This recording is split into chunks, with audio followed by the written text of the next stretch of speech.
Morning, chaps. I hope you're all right. I hope you're all having a really, really lovely day. It's been chilly out there recently, so I hope you've all been wrapped up warm and you've stayed nice and snugly in your big, thick coats. Now, at the end of Wednesday's assembly, I said something really, really important to you all. I said that I think you are all awesome and that you are all capable of doing absolutely brilliant things, just like Michael Jordan was absolutely amazing. Now, I think all of the adults working in school are absolutely awesome and they are doing brilliant things because they are teaching you guys. They are keeping you guys safe and they are showing you about being enthusiastic, about being creative. They're making sure that you're happy and teaching you how to be respectful. So all of the adults in school are all of these things that we think are really, really important in our mission statement. So that's why we're sharing this with you guys, because one day you might grow up to be, well, I hope you do grow up to be all of these things, but you might grow up to be somebody who has done something fantastic like Michael Jordan, or done something fantastic like this next person that we're going to talk about, because we've talked about sport. We've talked about Michael Jordan as a real role model because he was really resilient. Today, we're going to talk about somebody who's creative. We're going to talk about somebody who was inventive in the way that he worked. This person is called Bob Dylan. Now, you might have heard of Bob Dylan before.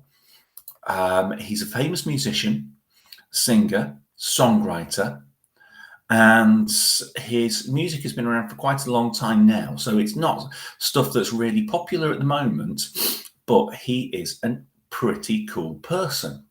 So what we're going to do is find out a little bit about Bob Dylan's life, and then I've got a little bit of Bob Dylan's music for you to listen to afterwards.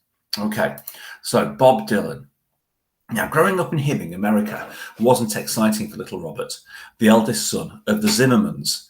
He liked to listen to music on the radio and imagine that he was somewhere else.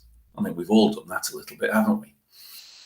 Now, inspired by his rock idols, Robert taught himself to play the guitar, the harmonica, and a strange instrument called the auto harp, which he played to an audience that was easily pleased. Look at that audience he's playing for. I wonder if any of you have done things for a pet at home. Maybe a concert that you've put on for your pets. Might be that you've read to your pets, or even just talk to them, because that's nice to do as well. At school, Robert would rather be invisible than draw attention to himself. When he took part in a talent contest, the teacher turned his microphone off.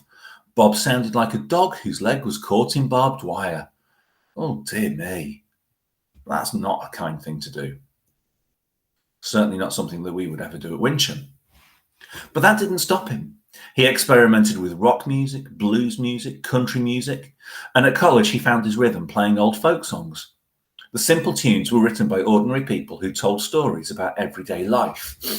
And music is really, really good for telling stories about what's going on at the moment. And that's what some of the best music, or the most famous music certainly, has been about. Robert soon started composing his own songs.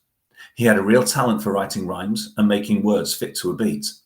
The songs were poetic, yet powerful, and he wrote them under his new name, Bob Dylan. So he's got that idea of poetry. So he's really worked at his writing like you guys work at your writing in school. 1 year later, Bob dropped out of college and moved to New York. There, he was a nobody, but he had his guitar, his harmonica, and another useful instrument, a hat. He was determined to use it, passing it around in bars where he played. So he passed the hat around and people put money into the hat to say thank you for playing. So that was how he earned his money. And one day, a guy from a record company came to one of his gigs.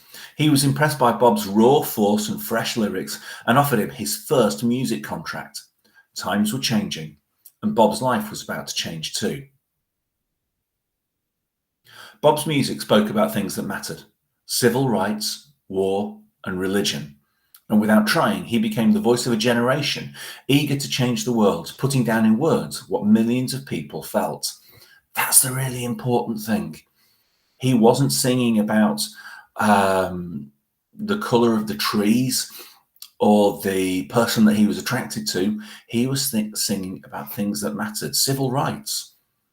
So, like we talked about Albert Einstein standing up for civil rights, Albert Einstein was this famous mathematician who stood up because he knew that the way that black people were treated wasn't fair.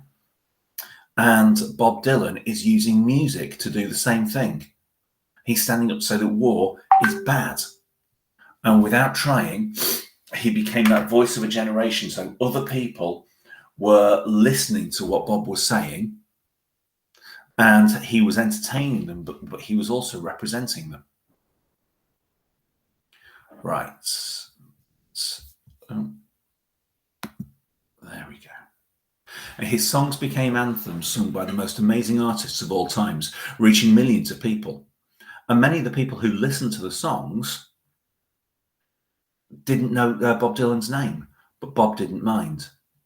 So these songs you might have heard of were written by Bob Dylan. So Adele has sung songs by Bob Dylan. U2 have Guns N' Roses, The Byrds, Johnny Cash and Lou Reed. So he's an amazing songwriter. And instead of giving interviews or playing at being a star, Bob preferred to keep himself to himself. And for him, a perfect day was working on a poem, riding around on his motorbike, or talking with friends.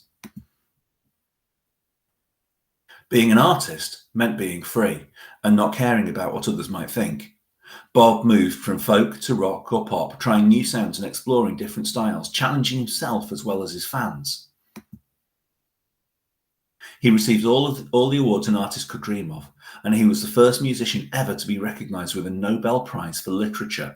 It's like a really, really big award, a really famous thing for people in different fields of study.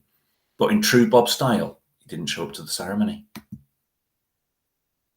Today, little Bob, one of the greatest musicians and poets of all time, feels cool just being himself. He's an ordinary person who says what he thinks and does what he likes most, writing songs.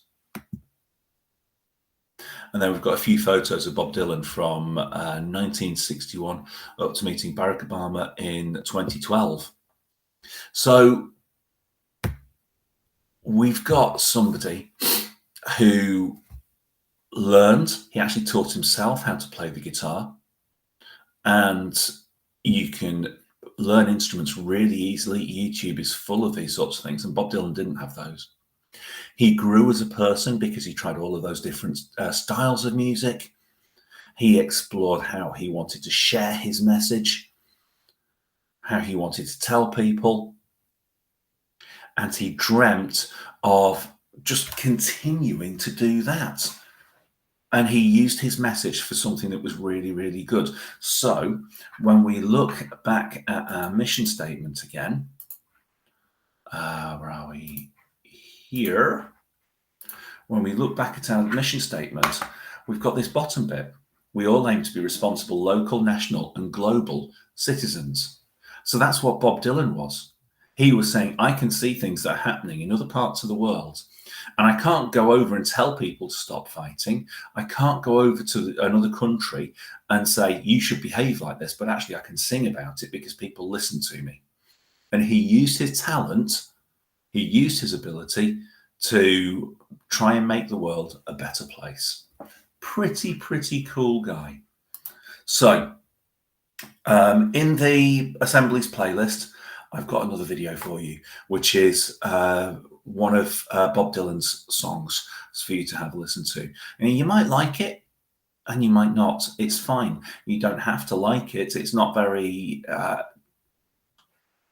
it's not the same as the music that's out at the moment that people listen to. But that's okay too, because what we're actually saying is that Bob Dylan was a pretty amazing guy.